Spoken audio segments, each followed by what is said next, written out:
நமது மேடையின் நல்வணக்கம். நண்பர்களே, நமது மேடை இன்று ஒருவருக்கு பதில் சொல்ல விரும்புகிறது. அவர் யார் என்றால், துக்ளக் இதழின் ஆசிரியர் திரு குருமூர்த்தி அவர்கள். தன் பெயரில் குரு என்பது ஒட்டி கொண்டு இருப்பதாலோ என்னவோ எல்லா விஷயங்களுக்கும் தான் குருவாக இருக்க வேண்டும் என்று அவருக்கு ஒரு நினைப்பு. ஆனால் அது நியாயமா என்றால் நிச்சயமாக இல்லை. ஏனென்றால் இந்த குருமூர்த்தி அவர்களுடைய ஆலோசனை என்பது அரசியலில் எந்த நேரத்திலும் எவருக்கும் உதவியதில்லை என்பதற்கு நம்மிடமே வாழும் உதாரணமாக இருக்கின்றார் நம்முடைய முன்னாள் முதலமைச்சர் திரு ஓபிஎஸ் அவர்கள்.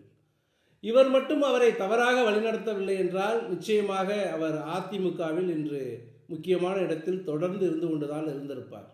ஆனால் இவருடைய பேச்சை கேட்டு அவர் வழி நடந்ததால் தான் இன்று வழியற்று வழிதடுமாறி நிற்கிறார் என்பது நாம் கண்முன்னே பார்த்து கொண்டிருக்கின்ற ஒரு உதாரணம். இந்த துக்ளக் இதழை பொறுத்தளவில் நிச்சயமாக ஒரு பிரபலமான மதிப்புமிக்க இதழ்தான். ஆனால் அது திரு சோ அவர்கள் இருந்தவரை தான். என்று சோ அவர்கள் மறைந்தாரோ அதன் பிறகு அந்த துக்ளக் இதழுக்கான மதிப்பும் மரியாதையும் அரசியல்வாதிகள் மத்தியில் இருக்கின்ற அந்த ஒரு ஈர்ப்பும் அடியோடு குறைந்து போய்விட்டது. அதற்கு காரணம் எந்த தகுதியுமே இல்லாத இந்த குருமூர்த்தி அவர்கள் அதனுடைய ஆசிரியர் பொறுப்பை ஏற்றதுதான்.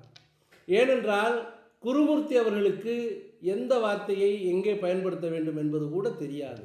எல்லா இடத்திலும் தாந்தோணித்தனமாக பேசுவார். ஏற்கனவே அனைத்து இந்திய அண்ணா திராவிட முன்னேற்ற கழகம் ஆட்சியில் இருந்த பொழுது எடப்பாடியார் அவர்களும் ஓபிஎஸ் அவர்களும் இங்கே ஆட்சி நிர்வாகத்தை பார்த்து கொண்டிருந்த பொழுது இவர் ஒரு வார்த்தையை விட்டார். அதற்கேற்ற பிரதிபலனை அதிமுக நிர்வாகிகளும் தொண்டர்களும் கொடுத்தார்கள். அது பழைய கதை. இப்பொழுது திரும்ப என்ன செய்திருக்கிறார் பாருங்கள். துக்ளக் இதழினுடைய அந்த ஆண்டு விழாவில் அளவுக்கு அதிகமாக பேசுகிறார். யாரை பற்றி வேண்டுமானாலும் பேசிவிட்டு போகட்டும். அதிமுகவை பற்றி பேச இந்த குருமூர்த்திக்கு என்ன தகுதி இருக்கிறது? என்ன தார்மீக பொறுப்பு இருக்கிறது? இவருக்கும் அதிமுகவிற்கும் என்ன சம்பந்தம்? சோ அவர்கள் பேசினார் என்றால் சோ அவர்கள் அம்மாவினுடைய நெருங்கிய நண்பர். பல நேரங்களில் ஆலோசனை கூறியிருப்பார்கள், பல நேரங்களில் முரண்பட்டு இருப்பார்கள். நிச்சயமாக அம்மா அவர்கள் வீட்டிற்கே சென்று அவர்களிடம் ஆசீர்வாதம் பெற்றார்கள். ஆகவே அனைத்து இந்திய அதிமுக தொண்டர்களும் திரு சோ அவர்கள் மீது மிகுந்த மரியாதை வைத்திருந்தோம். அதில் மாற்று கருத்து இல்லை. ஆனால் இந்த குருமூர்த்தியை பொறுத்த அளவில் சோ அவர்களுடைய இடத்தில் வைத்து நாங்கள் பார்க்க மாட்டோம். எந்த தொண்டனும் பார்க்க மாட்டான். அதிமுகவுடைய நிலையும் அதுதான். ஆகவே திரு குருமூர்த்தி அவர்கள் அறிந்து கொள்ள வேண்டியது, தெரிந்து கொள்ள வேண்டியது, அதிமுகவிற்கு ஆலோசனை சொல்லும் எந்த தகுதியும் உங்களுக்கு இல்லை. இதுதான் அதிமுக தொண்டர்களுடைய மனநிலை. மேலும் இவரை சேர்த்திருந்தால் அப்படி ஆகியிருக்கும், அவரை சேர்த்திருந்தால் இப்படி ஆகியிருக்கும், இந்த கேசியங்களை எல்லாம் அதிமுக பார்த்து கொள்ளும்.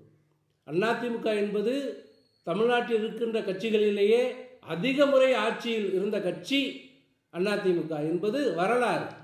ஆகவே கோடிக்கணக்கான தொண்டர்களை கொண்ட இந்த இயக்கம் தேர்தலில் எப்படி வெல்ல வேண்டும் என்பதை எங்கள் கட்சியினுடைய பொதுச் செயலாளரும் எங்கள் கட்சியினுடைய நிர்வாகிகளும் அமர்ந்து பேசி திட்டமிட்டு தேர்தல் வேலைகளை ஆரம்பிப்பார்கள்.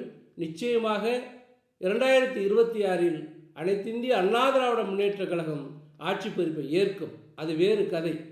அதற்கு என்ன கூட்டணி வேண்டும், யாருடன் வேண்டும், கூட்டணியை மறுபரிசீலனை செய்ய வேண்டுமா வேண்டாமா என்பதெல்லாம் எங்களுடைய பொதுச் செயலாளருடைய வேலை, உங்களுடைய வேலை அல்ல. ஆகவே குருமூர்த்தி அவர்கள் இனியாவது தன்னுடைய தகுதி, தன்னுடைய தராதரம் இவற்றையெல்லாம் உணர்ந்துதான் செயல்பட வேண்டும்.